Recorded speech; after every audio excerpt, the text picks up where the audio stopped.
Black History Month. So, what it means to me is this idea or embodiment of what Black history is. And so, I think this year, with the pandemic and all that we have all been through and are going through, the thing that resonates the most with me is being the Black history. And so being present and understanding that all of us currently right now here at East in Colorado are making history. One of the things that immediately leaps to mind is the beginning of our school year this year and coming back to school after a tumultuous summer and all that happened with the Black Lives Matter movement. And at the beginning of the school year, we start this very ambitious idea and thought behind changing systemic and educational forms of racism right here at East High School. And we started this important work. Well, here we are, past halfway through our school year, and it's still not a bullet point. We've got 3 very actionable committees that have been doing the deep dive work all school year long of making history and changing equity as we know it here at East High School. And so for me, I think the number one thing is for us to focus in on the history that we are making right now. And it wasn't more true for me than the last 2 or 3 Fridays in a row working in room 320 with 3 very beautiful young students of color, leaders of the Black Student Alliance. And one of the conversations that they had, as telling as it was, and I didn't even realize how honored I was to hear them say it. Then when last week, Friday, they looked up and said to me how wonderful it was to see themselves in a teacher that they're working with. And so for me, it's a reflection on the fact that being an educator of color here at East High School, I am a part of history here at East High School, and I'm proud to be a part of that. Hello all, my name is Michael Tasker. I am the Assistant Athletic Director and also the head track coach here at Denver East. And in efforts to honor Black excellence, as we were trying to do at this time, when this was first brought up, my mind went directly to one person, right to one person. Just speaking of honoring Black excellence, we all know the athlete that he was, Muhammad Ali, that is. Obviously, he was bar none and legendary inside the ring, but I think what is most influential and what had the biggest impact on me personally is what he did outside of the ring.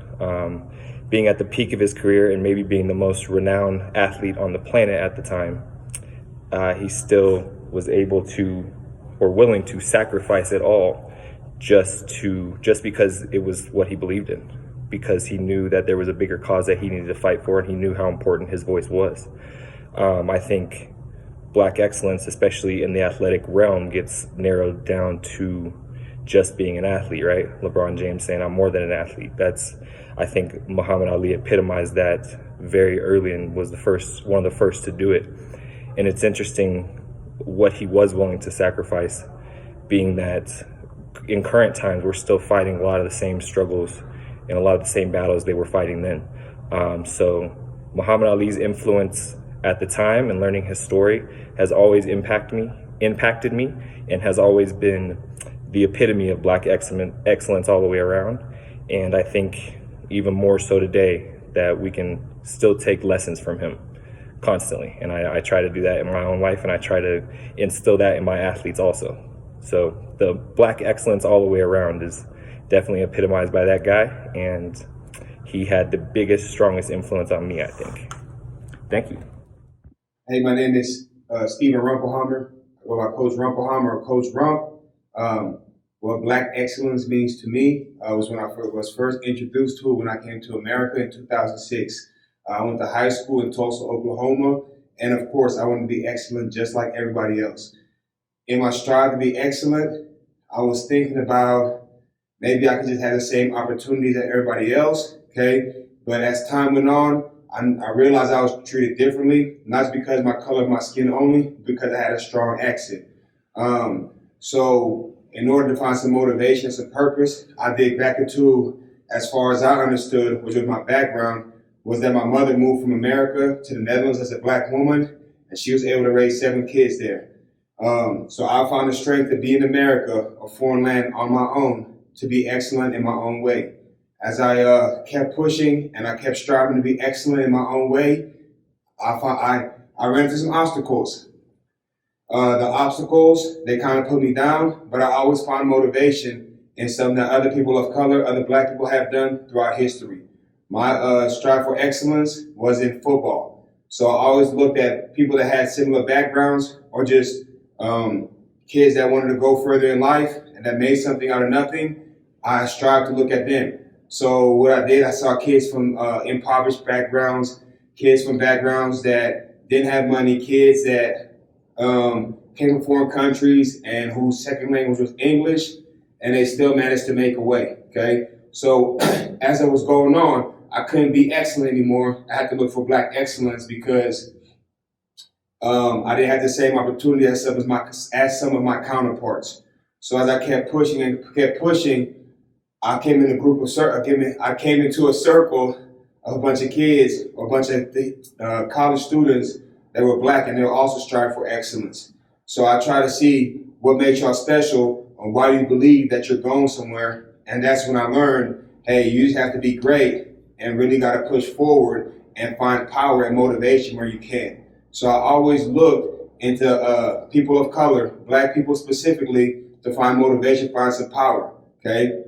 As time went on, okay, I got down again because I saw people get opportunities that I did not get. So I looked at black excellence. I looked at people of color to see how they live their life as a black person, as a black man, to be excellent themselves. Now we're over at this point in life that there's just so much black excellence in the air, and we don't know what it means, okay? So for me, it means being a role model, okay, being somebody of significance, and being somebody that can serve the community where you're at, okay? So the last go around of black excellence that we're experiencing right now, Kobe Bryant, Chadwick Boseman, okay? And we look at them and they say, wow, that's black excellence. They set the bar real high, but they also let me realize, hey, you can get there too. So that's why I'm excited and looking forward to be in a school that's very diverse, and I can be proud of being excellent and being black at the same time. Thank you. Good evening, everybody. I'm Charmaine. I am a custodial worker at East High School. And today, my focus is really about being a Black American. As far as Black excellence goes, we do know that it shows, it portrays the qualities and abilities of Black people in our community that have done well or have given back. But it also shows we have pride in what we do and not shame for the things we do. We have understanding, forgiveness, love, and respect for ourselves and others that have paved the ways before us. That's called our ancestors.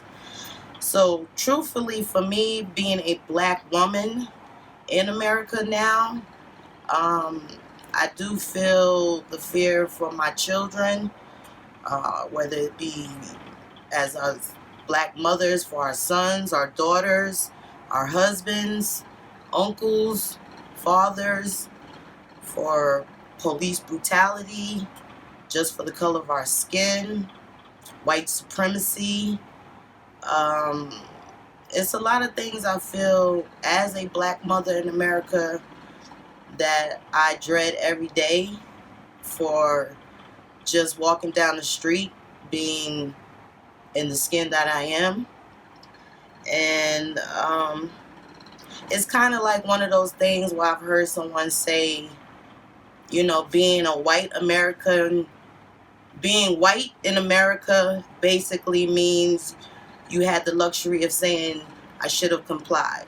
But being a Black American in America is kind of one of those things where if you don't have anyone videotaping you to show your innocence or proving what you're saying against the police, you really have no chance of being even heard. So, being a black woman for me in America has taught me to deal with fear, prosperity, sometimes disappointment, sometimes achievements that I never thought I could do.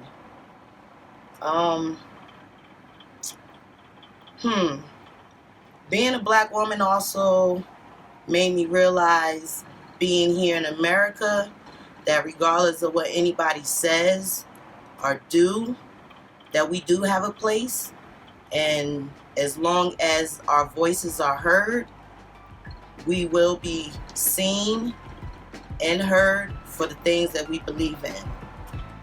That's what being a black woman in America has been for me. It's a new day, the sky might fall.